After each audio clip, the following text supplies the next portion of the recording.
സദാശിവസമാരംഭാം ശങ്കരാചാര്യമധ്യമാം അസ്മദാചാര്യപര്യന്താം വന്ദേ ഗുരുപരമ്പരാം.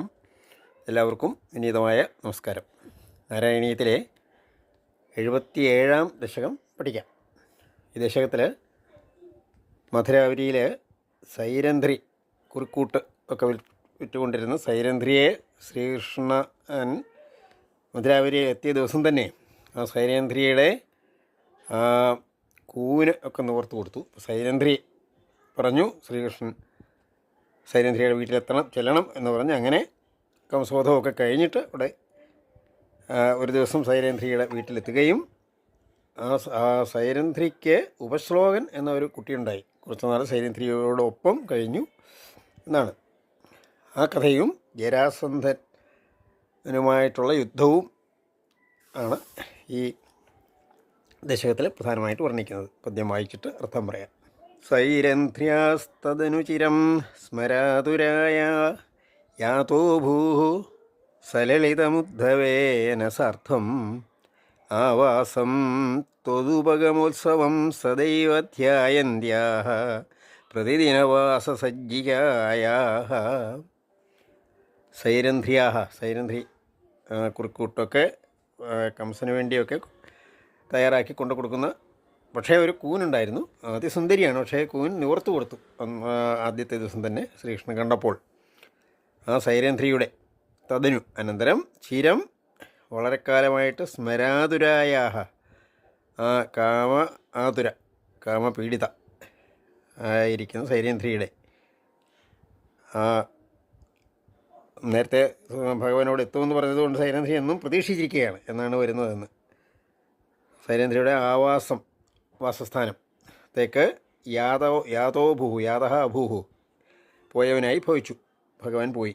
സലളിതം ഉദ്ധവേന സാർത്ഥം തന്നല്ല പോയത്, ഉദ്ധവേന സാർത്ഥം ഉദ്ധവനോട് കൂടിയാണ് പോയത്. സലളിതം എന്ന് പറഞ്ഞാൽ വളരെ വേഷഭൂഷാദികളോട് കൂടി എന്നുള്ള അർത്ഥത്തിലാണ്. ആവാസത്തിലേക്ക് പോയി. സൈരന്ധ്രിയാണെങ്കിൽ ത്വതുപഗമോത്സവം, നീ വരുന്നത് എൻ്റെ ഉത്സവം, സദായേവ എപ്പോഴും തന്നെ ധ്യായന്ത്യാഹ വിചാരിച്ചു കൊണ്ടിരിക്കുന്നവളാണ്, ഓർത്തുകൊണ്ടിരിക്കുന്നവളാണ്. പ്രതിദിനവാസസജ്ജികായാഹ പ്രതിദിനം എല്ലാ ദിവസവും എല്ലാ തയ്യാറെടുപ്പ്, എല്ലാ വീടൊക്കെ അടിച്ച് വൃത്തിയാക്കി, മുറികളെല്ലാം വൃത്തിയാക്കി വാസം എല്ലാ തുണികളൊക്കെ വിരിച്ച് അങ്ങനെ എടുക്കുന്ന ഒരു രീതി, അതാണ് അങ്ങനെ കഴിയുകയായിരുന്നു. അടുത്ത പദ്യം നോക്കാം. ഉപഗതേ ത്വയി പൂർണ്ണമനോരഥാം പ്രമദസംക്രമകം പ്രപയോധരാം വിവിധമാനനമാദധതീം മുദാ രഹസീതാം രമയാഞ്ചകൃഷേ സുഖം. ഉപഗതേ ത്വയി ഉപഗതയെ തിരിച്ചെടുക്കണം, നിന്നിൽ വന്നവനിൽ എന്നാണ്. നീ വന്നപ്പോൾ പൂർണ്ണമനോരഥയായി, മനോരഥം പൂർണ്ണമായ പ്രമദസംഭ്രമകംപ്രപയോധരയായി. ആ പ്രമദം എന്ന് പറഞ്ഞാൽ ആ ഒരു പ്രേമ മതം എന്നർത്ഥം. സംഭ്രമം, അതിൻ്റെ സംഭ്രമം കൊണ്ട് കമ്പ്രം ചലിക്കുന്ന പയോധരം ആസ്ഥാനങ്ങളോടുകൂടിയവളായിട്ട് വിവിധ മാനനമാദധിയും, വിവിധ തരത്തിലുള്ള മാനനങ്ങൾ എന്ന് പറഞ്ഞാൽ സൽക്കാരങ്ങൾ ഇവിടെ ദധതിയും ചെയ്യുന്നവളായ അവളെ മുതാ സന്തോഷത്തോടുകൂടി രഹസ്യമായിട്ട് താം അവളെ രമയാഞ്ചകൃഷേ രമിപ്പിച്ചു, സുഖമായിട്ട് രമിപ്പിച്ചു. അടുത്ത പദ്യം നോക്കാം. പൃഷ്ടാവരം പുനരസാവൃണോദ്വരായി ഭൂയസ്ത്വയാ സുരതമേവ നിശാന്തരേഷു സായുജ്യമസ്തുതിവദേദ്ബുധയേവ കാമം സാമീപ്യമസ്ത്വനിശം ഇത്യപി നബ്രവീത് കിം.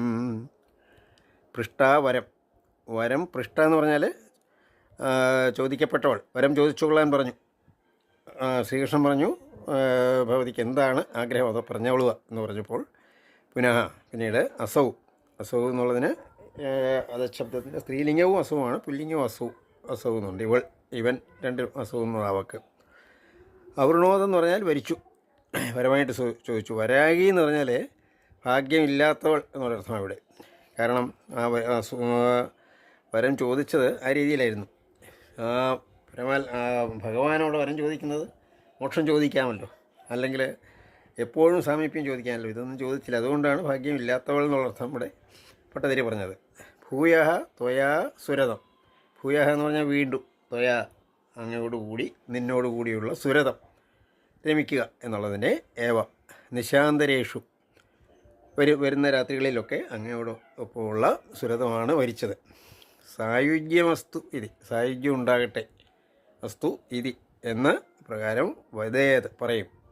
ആരെ? ബുധ ഏവ, ബുദ്ധിയുള്ളവൻ, പാണ്ഡിത്യമുള്ളവനാണ് ആണെങ്കിൽ അങ്ങനെ പറഞ്ഞേനെ. ബുധ ഏവ, കാമം നന്നായിട്ട് പറഞ്ഞേനെ. സാമീപ്യമസ്തു അനിശം, എല്ലായ്പ്പോഴും, അനിശം എല്ലായ്പ്പോഴും, സാമീപ്യം അസ്തു അടുത്തുണ്ടാകണം, സാമീപ്യം ഉണ്ടാകട്ടെ. ഇത്യപി ഇതി അപി, ഇപ്രകാരം പോലും ന അബ്രവീത് പറഞ്ഞില്ല. കിം ന അബ്രവീത്, എന്തുകൊണ്ടാണ് പറയാഞ്ഞത്? ഭട്ടതിരി ഒരഭിപ്രായം പറയുന്നതാണ് ഇവിടെ. അടുത്ത ചോദ്യം നോക്കാം. തതോ ഭവാൻ ദേവനിശാസു കാസുജിൻ മൃഗീദൃശം താം നിഭൃതം വിനോദയൻ അദാദുപശ്ലോകൈതി ശ്രുതം സുതം സ നാരദാത് സാത്വത തന്ത്രവിദ്ബഭൗ. തതഃ അനന്തരം ഭവാൻ അങ്ങ് ദേവാലയോ ദേവ നിരശകളിൽ രാത്രികളിലെ കാസുജിത് എന്ന് പറഞ്ഞാൽ ചില നിശകളിൽ ചിലവയിൽ എന്നാണ് കാസു. മൃഗീദൃശം താം, മൃഗി എന്ന് പറഞ്ഞാൽ മാൻപേട, അതിൻ്റെ ദൃക്ക കണ്ണോടുകൂടിയവളെന്ന് പറഞ്ഞാൽ സുന്ദരി എന്നുള്ള അർത്ഥമാണ് ഇവിടെ. താം അവളെ നിഭൃതം ഏറ്റവും വിനോദിപ്പിക്കുന്നവനായി, ആ സൈരന്ധ്രിയോടൊപ്പം രമിക്കുന്നവനായിട്ടെന്നർത്ഥം. അതാത് നൽകി. ഉപശ്ലോക ഇതി ശ്രുതം, ഒരു ശ്രുതം. ഉപശ്ലോക ഇതി ശ്രുതം, ശ്രുതം എന്ന് പറഞ്ഞാൽ പ്രസിദ്ധനായ, പിൽക്കാലത്ത് പ്രസിദ്ധനായ സുതനെ നൽകി. സഹ ആ പുത്രനാകട്ടെ നാരദനെങ്കിൽ നിന്ന് സാത്വതതന്ത്രം പഠിച്ച് അതിൽ പാണ്ഡിത്യമുള്ളവനായിട്ട് മാറി എന്നാണ്. സാത്വതതന്ത്രം എന്ന് പറയുന്നത് ശ്രീ മഹാവിഷ്ണു ശാണ്ഡില്യ മഹർഷിക്ക് 5 രാത്രി കൊണ്ട് ഉപദേശിച്ച ഒരു മന്ത്രമായിട്ടാണ്. അഭിഗമനം, ഉപാസനം, യജ്ഞ, സ്വാധ്യായം, യോഗം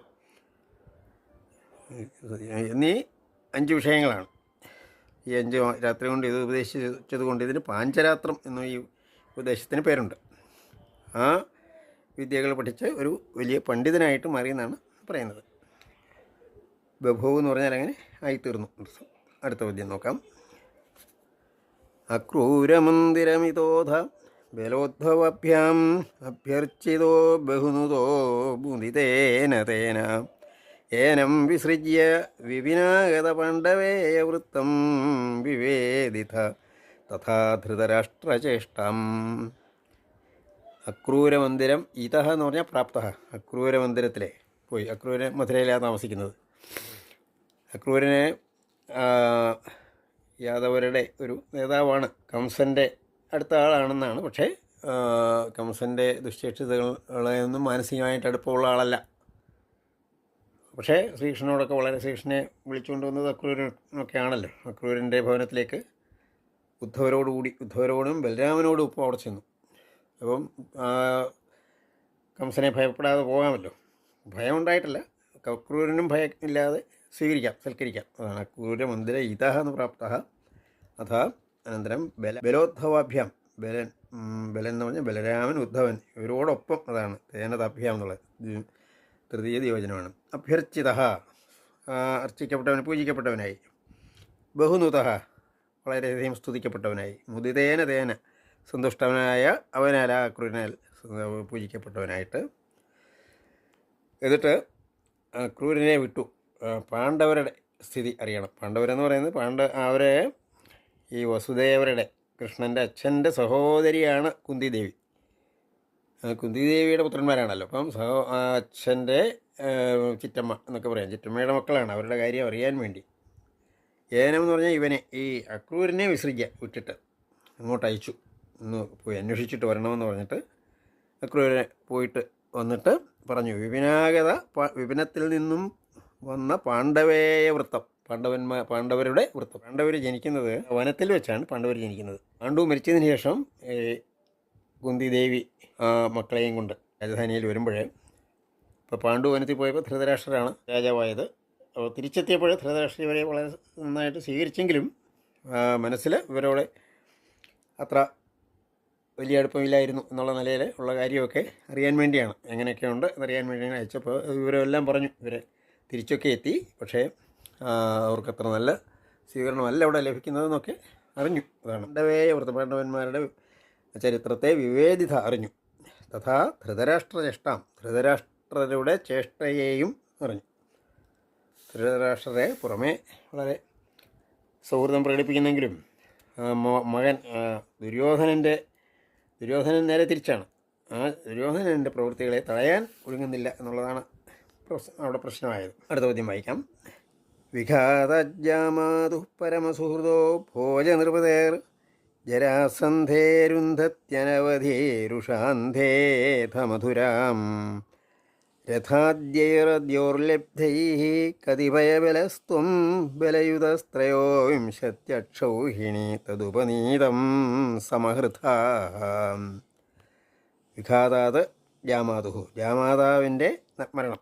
ജാമാതാവ് ജരാസന്ധൻ്റെ ജാമാതാവാണ് എന്ന് പറഞ്ഞാൽ 2 പുത്രിമാരെയാണ് കംസൻ വിവാഹം കഴിച്ചിരിക്കുന്നത്. അപ്പോൾ കംസന് മരുമകൻ എന്ന് പറയാമല്ലോ.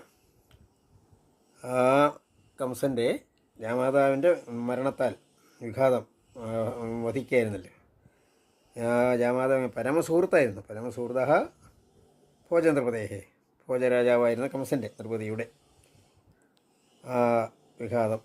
അതിനാൽ ജരാസന്ധൻ അനവധി രുഷാന്ധി, വലിയ കോപം കൊണ്ട് അന്ധനായ ജരാസന്ധൻ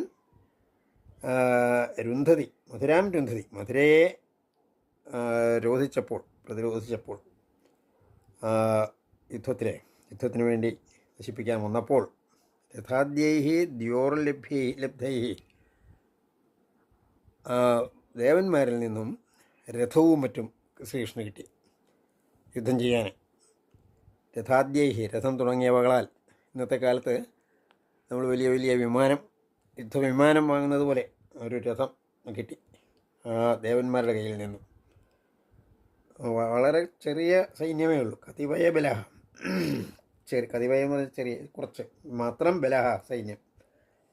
സൈന്യത്തോടു കൂടിയ നീ ത്വം ബലയുത എന്ന് പറഞ്ഞാൽ ബലരാമനോടുകൂടി ത്രയോവിംശത്യക്ഷൗഹിണി. ആ ജരാസന്ധം വന്നത് 23 അക്ഷൗഹിണി സൈന്യവുമായിട്ടാണ്. അത് ശ്രീകൃഷ്ണൻ്റെ സൈന്യവുമായിട്ട് വെച്ച് നോക്കുമ്പോൾ വലിയ വ്യത്യാസമായിരുന്നു, വളരെ വലിയ സൈന്യമായിരുന്നു. തദുപനീതം, അവനാൽ കൊണ്ടുവരപ്പെട്ട അതിനെ സമഹൃതാഹ എന്ന് പറഞ്ഞാൽ അതിനെ ഹരിച്ചു, ഇല്ലാതാക്കി. ബദ്ധം ബലാദഥ ബലേന ബലോത്തരം ത്വം ഭൂയോ ബലോദ്യമരസേന മുമോചിതൈനം നിശേഷദിഗ്ജയസമാഹൃത വിശ്വസൈന്യാത് കോന്യസ്തതോ ഹി ബലപൗരുഷവാംസ്തദാനീം. ബന്ധിക്കപ്പെട്ടു ജരാസന്ധൻ. ആരായാൽ ബലഭദ്രൻ പോയി പിടിച്ചു കെട്ടി. ബലാത് ശക്തമായ ശക്തിയോടുകൂടി തന്നെ. അനന്തരം ബലോത്തരം ബലോത്തരനാണ്, ശക്തിയിൽ കൂടുതൽ നിൽക്കുന്ന ആളാണ് ഈ ജരാസന്ധൻ. അങ്ങനെയുള്ള ജരാസന്ധനെ നീ അങ്ങ് ഭൂയ വീണ്ടും ബലോദ്യമരസേന എന്ന് പറഞ്ഞാൽ വീണ്ടും യുദ്ധോദ്യമരസം എന്ന് പറഞ്ഞാൽ ഇദ്ദേഹത്തിനെ വിട്ടേക്കാൻ മകൾ ഇനിയും അനേകം അക്ഷൗഹിണികളുമായിട്ട് വീണ്ടും അനേകം തവണ വരും എന്നറിയാം. അതാണ് ബലോദ്യമം. യുദ്ധോദ്യമരസത്താൽ മുമോചിത. ജ്യേഷ്ഠനോട് പറഞ്ഞു വിട്ടേക്കുക, നമുക്ക് ഇനി എന്താണെന്ന് വെച്ചാൽ കാണാമല്ലോ. അതാണ് മുമോചിത എന്ന് പറഞ്ഞാൽ മോചിപ്പിച്ചു ഇവനെ. നിശേഷ ദിഗ്ജയ സമാഹൃത വിശ്വസൈന്യാത്. ഈ ജരാസന്ധനെ ആ കാലത്ത് എല്ലാ രാജാക്കന്മാരെയും ജയിച്ച് കഴിയുന്ന കാലമാണ്. നിശേഷ ദിക്കുകളെയും ജയിച്ച സമാഹൃതം, അങ്ങനെ അവരുടെ എല്ലാ സ്ഥലത്തു നിന്നും ശേഖരിച്ച വിശ്വസൈന്യം, ഒരു വിശ്വസൈന്യാധിപനായിരുന്നു. എല്ലാ രാജാക്കന്മാരുടെയിൽ നിന്നും ഇഷ്ടംപോലെ സൈന്യത്തെ സ്വന്തം സൈന്യമാക്കി മാറ്റിയിരുന്നു. അങ്ങനെയുള്ള ആളായിരുന്നു അന്ന് ജരാസന്ധൻ. ആ അദ്ദേഹത്തെക്കാൾ കഹ അന്യഹ, ആരാണ് അന്യൻ, തതഹ അനന്തരം, അതിനേക്കാൾ ആരാണ് അന്യൻ, ഹി ബലപൗരുഷവാനായിട്ട്, ബലവും പൗരുഷവും ഉള്ളതായിട്ട് അപ്പോൾ അന്യഹ കഹ, അങ്ങ് ഒഴിച്ച് വേറെ ആരാണ് ഉള്ളത്? അങ്ങേക്കല്ലാതെ ഈ പ്രവൃത്തി ഒരിക്കലും ചെയ്യാൻ പറ്റത്തില്ല എന്നുള്ളത് ആ കാലത്ത്. അടുത്ത പദ്യം നോക്കാം. ഭഗ്നസ്വലഗ്നഹൃദയോപി നൃപൈ പ്രണുന്നോ യുദ്ധം ത്വയാ വ്യഥിത ഷോഡശകൃത്വ ഏവം അക്ഷോഹിണീ ശിവശിവാസ്യ ഗന്ധ വിഷ്ണു സംഭൂയ സൈക നവതിത്രിശതം തദാനീം. ഭഗ്നഃ സ, അങ്ങനെ വഞ്ചിക്കപ്പെട്ടവൻ, തോൽപ്പിക്കപ്പെട്ടവനായല്ലോ. സഹ അവൻ, ലഗ്നഹൃദയ നിരാശനായി, ലഗ്നഹൃദയം നിരാശനായിട്ട്, അഭി അങ്ങനെ ആണെങ്കിലും, നൃപൈഹി പ്രണുന്നഹ മറ്റു രാജാക്കന്മാരാൽ, നൃപന്മാരാൽ, പ്രണുന്നഹ എന്ന് പറഞ്ഞാൽ പ്രേരിപ്പിക്കപ്പെട്ടവനായി. അനേകം സുഹൃത്തുക്കളായ രാജാക്കന്മാരുമുണ്ട്. അവർ പറഞ്ഞു നമ്മളിങ്ങനെ പിന്താണ്ട കാര്യമില്ല, അങ്ങയുടെ സൈന്യം നോക്കുമ്പോൾ അങ്ങേക്ക് ഒരിക്കലും പരാജയപ്പെടേണ്ട, അങ്ങ് വീണ്ടും യുദ്ധത്തിന് പോകണം എന്ന് പ്രേരിപ്പിച്ചെന്നാണ്. അങ്ങനെ യുദ്ധം ത്വയാ വ്യഥിത, നിന്നോട് വീണ്ടും വീണ്ടും യുദ്ധം ചെയ്തു. ഷോഡശകൃത്വ ഏവം, ഇപ്രകാരം 16 ഷോഡശ എന്ന് പറഞ്ഞാൽ 16 തവണ വീണ്ടും യുദ്ധം ചെയ്തു. കൃത്വ എന്ന് പറഞ്ഞാൽ തവണ നടത്തുവവിടെ. അക്ഷൗഹിണീഹി, അക്ഷൗഹിണികളെ, ശിവശിവ, അസ്യ ഇവൻ്റെ അക്ഷൗഹിണികളെ, ജഗന്ധ നീ ഇല്ലാതാക്കി, വിഷ്ണു അല്ലയോ മഹാവിഷ്ണു നീ, സംഭൂയ എല്ലാ ഒന്നിച്ച് എത്രയാണ്, സൈക നവതി ത്രിശതം, ത്രിശതം എന്ന് പറഞ്ഞാൽ 3, 100, നവതി എന്ന് പറഞ്ഞാൽ 90, സൈകം ഏകം, ഏകത്തോടു കൂടിയെന്ന് പറഞ്ഞാൽ അപ്പം 91, 391 അക്ഷൗഹിണിയാണ്. അപ്പം 17 തവണയായല്ലോ, 16ഉം 1ഉം 17 തവണ 23 വെച്ചാകുമ്പോൾ 391 അക്ഷൗഹിണിയെ നീ ആ യുദ്ധങ്ങളിൽ ഒക്കെ കൂടെ ഇല്ലാതാക്കി എന്നർത്ഥം. ശ്രീകൃഷ്ണൻ്റെ ലക്ഷ്യവും അത് തന്നെയായിരുന്നു. ഈ ജരാസന്ധൻ്റെ കൂടെ നിൽക്കുന്ന ആൾക്കാർ എന്ന് പറഞ്ഞാൽ അവർ സജ്ജനങ്ങളെ ഉപദ്രവിക്കുന്ന സ്വഭാവമുള്ളവരാണ്. കംസൻ്റെ സുഹൃത്തുക്കളാണല്ലോ. അപ്പോൾ ആ സൈന്യത്തെ എല്ലാം നശിപ്പിക്കാൻ വേണ്ടി തന്നെയാണ് അദ്ദേഹത്തെ, ജരാസന്ധനെ വീണ്ടും വീണ്ടും മോചിപ്പിച്ചത് എന്നർത്ഥം. അടുത്ത ചോദ്യം നോക്കാം. അഷ്ടാദശേസ്യ സമരേ സമുപേയുഷിത്വം ദൃഷ്ട്വാ പുരോധയവനം യവനത്രികോട്യ ത്വഷ്ട്രാവിധാപ്യ പുരമാശുപയോധിമധ്യേ തത്രാഥ യോഗബലതഃ സ്വജനാനനൈഷീഃ. അഷ്ടാദശേ അസ്യ സമരേ, 18ാമത്തെ സമരേ സമുപേയുഷി, യുദ്ധം വന്നപ്പോൾ, ത്വം നീ ദൃഷ്ട്വാ കണ്ടിട്ട്, പുരഃ മുൻപിൽ വേറൊരു അപകടം കൂടെ കണ്ടു, പുരഃ അവ്യയം മുൻപിൽ, അഥ അനന്തരം യവനനെ കണ്ടു. യവന എന്ന് പറഞ്ഞാൽ ഒരു വലിയ അസുരൻ്റെ ത്രികോട്യ 3 കോടി ത്രികോട്യ സൈന്യത്തോടു കൂടി വരുന്ന യവനനെയാണ് കണ്ടത്. മുഗളന്മാരാക്രമിച്ചു എന്നൊക്കെ പറയുന്നത് പോലെ വലിയ സൈന്യവുമായിട്ടാണ്. തുഷ്ട്ര, അപ്പോൾ ശ്രീകൃഷ്ണന് മനസ്സിലായി ഇപ്പം ഇനിയും ഇവരെ എല്ലാവരെയും കൂടെ ഒന്നിച്ച് നേരിടാൻ പറ്റുമില്ല. അപ്പോൾ തുഷ്ട്രാവിനോട് പറഞ്ഞു ഒരു നഗരം ഉണ്ടാക്കണം.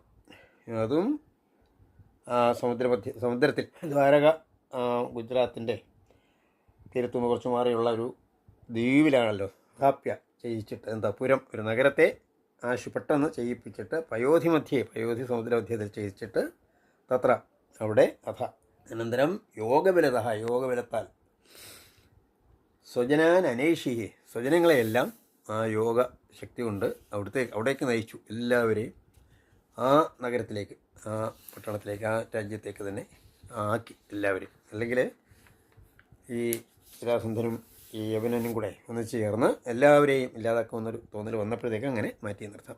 എന്നിട്ട് യുദ്ധം ചെയ്യാനല്ല വന്നത്, പിന്നീട് വളരെ ബുദ്ധിപൂർവമാണ് ഈ യവനനെ ഇല്ലാതാക്കാൻ വേറൊരു മാർഗമാണ് സ്വീകരിച്ചത്. അതാണ് പറയുന്നത്. പദ്ഭ്യാം ത്വം പത്മമാലീ ചകിതൈവ പുരാൻ നിർഗതോ ധാവമാനോ മ്ലേച്ഛേഷേനാനുയാതോ വധസുഗതവിഹീനേന ശൈലേ നിലൈഷീഃ സുപ്തേനാഘ്ര്യാഹതേന ദ്രുതമഥ മുചുകുന്ദേന ഭസ്മീകൃതേസ്മിൻ ഭൂപായസ്മൈ ഗുഹാന്തസ്സുലളിതവപുഷാ തസ്ഥിഷേ ഭക്തിഭാജേ. പദ്ഭ്യം കാലുകളെ കൊണ്ടെന്ന് പറഞ്ഞാൽ ഓടുകയാണ്, രഥമൊന്നുമില്ല, രഥം ആ ദേവേന്ദ്രൻ്റെ അവിടെ ദേവലോകത്തു നിന്ന് കിട്ടിയ രഥമൊന്നും എടുത്തില്ല. പിന്നെ നീ പത്മമാലിയാണ്, താമര കൊണ്ടുള്ള മാലയും ധരിച്ചുകൊണ്ടാണ്. ചകിതൈവ ഭയപ്പെട്ട് ഓടുന്നതിനെ പോലെയാണ്. ചകിത എന്ന് പറഞ്ഞാൽ ഭയപ്പെട്ടവൻ. പുരാൻ നിർഗത അപ്പോഴത്തേക്ക് സൈന്യമൊക്കെ എത്തി. അവർ നോക്കുമ്പോൾ ആ മധുരാപുരിയുടെ ആ കൊട്ടാരത്തിൽ നിന്ന് ഇറങ്ങി ഓടുന്നു. നിർഗത എന്ന് പറഞ്ഞാൽ വെളിയിൽപ്പെട്ട ധാവമാന, വെളിയിൽ പോയിട്ട് ഓടുന്നവനായിട്ട്. അപ്പോൾ എന്ത് ചെയ്തു? ഈ മ്ലേച്ഛനാണ് ഈ യവനൻ, മ്ലേച്ഛന്മാരുടെ ഈശനാണ് യശനാൽ അനിയാത. അപ്പം എല്ലാവരും കൂടെ സൈന്യം പോകണ്ടായല്ലോ. ഈ യവനൻ വലിയ ശക്തനാണ്, പുറകെ ഓടി പിടിക്കാൻ. വധസുഹൃത വിഹീനേന, മ്ലേച്ഛേശനെ വധിക്കാൻ പറ്റാത്തതുകൊണ്ടല്ലോ, പക്ഷേ തന്നാലെ വധിക്കപ്പെടാനുള്ള സുഹൃതം പുണ്യം ആ മ്ലേച്ഛനില്ല, അതുകൊണ്ടാണ്. അതാ വധസുഹൃത വിഹീന, അതില്ലാത്തവനായതുകൊണ്ടാണ്. എന്നിട്ട് എന്ത് ചെയ്തു? നിലൈഷീനാണ്, പോയൊരു പർവ്വതത്തിൻ്റെ ഗുഹയിലെ ശൈലത്തിൽ.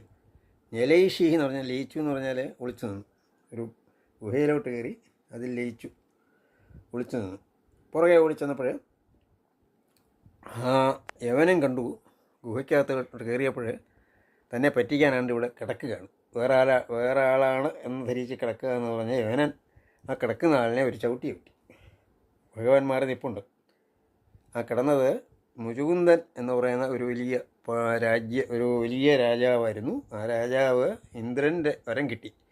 ഇന്ദ്രനെ സംരക്ഷിക്കാൻ ദേവലോകത്ത് വളരെ കാലം പോയിട്ട് തിരിച്ച് ഇന്ദ്രനോട് പറഞ്ഞ് എനിക്ക് ഉറങ്ങണം, വളരെ കൂടുതൽ ക്ഷീണിച്ചു പോയി, എന്നെ ആരും ഇടയ്ക്ക് ശല്യം ചെയ്യാതെ വളരെ കാലം ഒന്ന് ഉറങ്ങിയാൽ കൊള്ളാമെന്ന് പറഞ്ഞു. അങ്ങനെ ആയിക്കോട്ടെ, അങ്ങനെ ആരെങ്കിലും ശല്യം ചെയ്താൽ ഉടനെ അങ്ങ് കണ്ണ് തുറക്കുമ്പോൾ തന്നെ മരിച്ചോളും, അതുകൊണ്ട് ആരും വരത്തില്ല എന്ന് പറഞ്ഞ് കിടക്കുകയായിരുന്നു. കണ്ണ് തുറന്നുകയും ഈ യവനൻ മരിച്ചുപോയി. ഭഗവാൻ ഇച്ചിരി ദൂരെ മാറി നിൽപ്പുണ്ട്, അനങ്ങാതെ നിൽക്കുകയാണ്. അപ്പം ഭഗവാനൊന്നും ചെയ്തില്ലല്ലോ, ഈ യവനനാണല്ലോ കാലുകൊണ്ട് ചവിട്ടിയത്. അപ്പോൾ ഭഗവാനെ കണ്ണു തുറന്ന് ഇങ്ങനെ നിൽക്കുമ്പോൾ ഭഗവാനെ കാണുന്നു. വളരെ സുന്ദര രൂപനായ ഭഗവാനെ കാണുമ്പോൾ മനസ്സിലായി ഭഗവാനാണെന്ന് മനസ്സിലായി. സ്തുതിക്കുന്ന കഥയൊക്കെയാണ്. അതാണ് മ്ലേച്ഛേശേന അനിയാത വധസുഹൃതവിഹീനേന ശൈലേ നിലേഷി സുപ്തേന ആഘ്രിയാഹതേന, ഉറങ്ങിയവനായ ആ മുചുകുന്ദനാണ്. അഘ്രിയാഹതേന, കാലുകൊണ്ട് ചവിട്ടപ്പെട്ടവനായി, ദുരിതം പെട്ടെന്ന് തന്നെ. അതാ മുചുകുന്ദേന, അങ്ങനെയുള്ള മുചുകുന്ദനാൽ ഭസ്മീകൃതേ അസ്മിൻ ഭസ്മീകൃത, ഇവൻ ഭസ്മീകരിക്കപ്പെട്ടപ്പോൾ ഭൂപായ അസ്മൈ, ആ രാജാവിനായിക്കൊണ്ട്, ആ മുചുകുന്ദനായിക്കൊണ്ട് ഗുഹാന്ത, ഗുഹയുടെ അകത്ത് സുലളിതവപുഷ, സുന്ദരരൂപനായിട്ട് തന്നെ ഭക്തിഭാജേ ഭൂപായ, ആ ഭക്തശ്രേഷ്ഠനായ നായിരുന്ന ആ രാജാവ് അവിടെ തസ്യഷേ, അവിടെ അനങ്ങാതെ നിന്നു നിർത്തും. അപ്പം മനസ്സിലായി, മുചുകുന്ദന് മനസ്സിലായി ഭഗവാനെ. അപ്പോൾ ഭഗവാൻ തൻ്റെ കഥ പറയുകയാണ്. താനിതുപോലെ ഒരു വലിയ രാജാവായിരുന്നു, അത് പറയുകയാണ് അടുത്ത പദ്യത്തിൽ.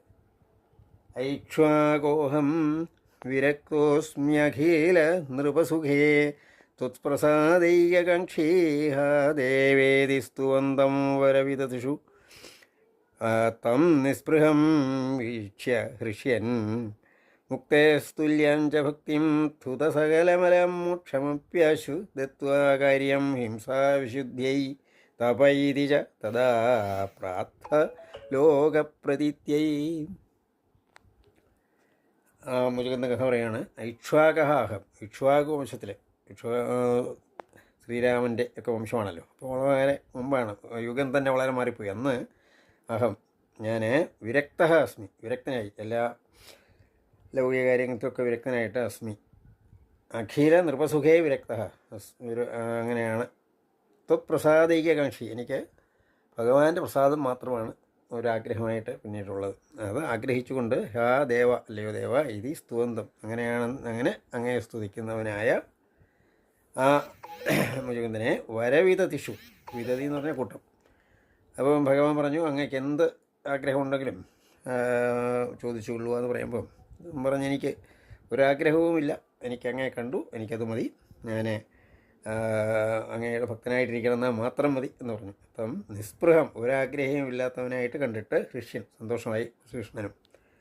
ശ്രീകൃഷ്ണൻ പറഞ്ഞു, മുക്തേഹേ തുല്യം, മുക്തിക്ക് തുല്യമായ ഭക്തിയെ കൊടുത്തു അങ്ങേക്ക്.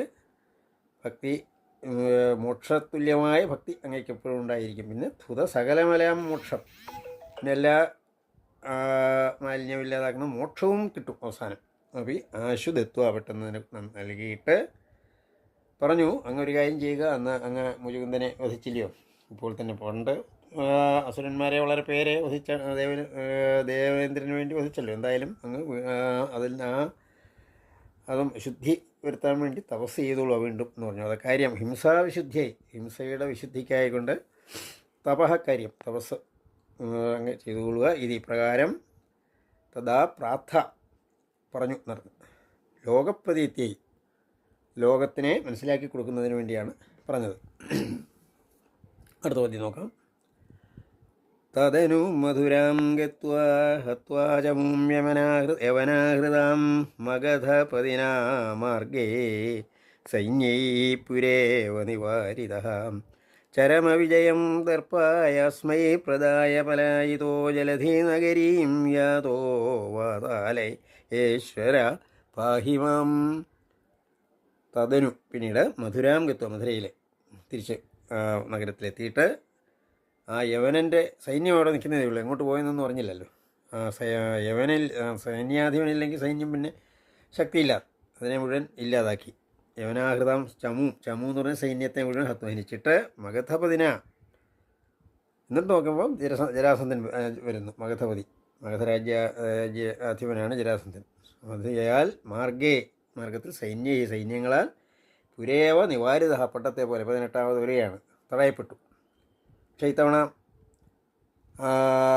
യുദ്ധം ചെയ്യാനല്ല തോന്നിയത്, ആ പർവ്വതത്തിൻ്റെ മുകളിലോട്ട് കയറി.